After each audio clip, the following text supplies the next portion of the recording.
বন্ধুরা আসসালামু আলাইকুম। শত শত বছর থেকে একটা যন্ত্রর নাম আমরা শুনতেছি, যেই যন্ত্র কখনো সার্ভিসিং করতে হয় না বা কোনো পুরাতন হয় না, দিন দিন চকচক হয়, কোনো সার্ভিসিং করতে হয় না, কোনো মেকারের কাছে নিয়ে যাইতে হয় না।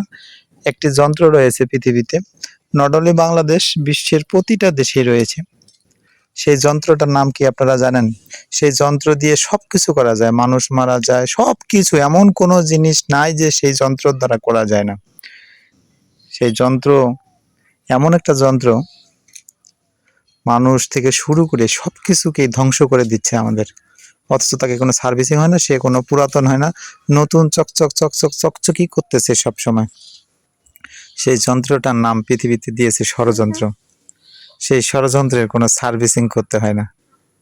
এই যন্ত্রটা সেই পৃথিবীর সৃষ্টি থেকে চলছে এখনো, সেই ষড়যন্ত্র।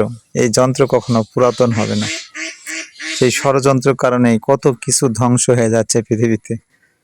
বন্ধুরা, আসলেই আমাদের উচিত সব ষড়যন্ত্র থেকে বের হয়ে যাওয়া। ষড়যন্ত্রের শিকার আমরা কেউ হব না, বা কারো বিরুদ্ধে আমরা ষড়যন্ত্র করব না। আজকে যা কিছু হচ্ছে পৃথিবীতে সব ষড়যন্ত্রের কারণে হচ্ছে। এই যন্ত্র কখনো পুরাতন হবে না।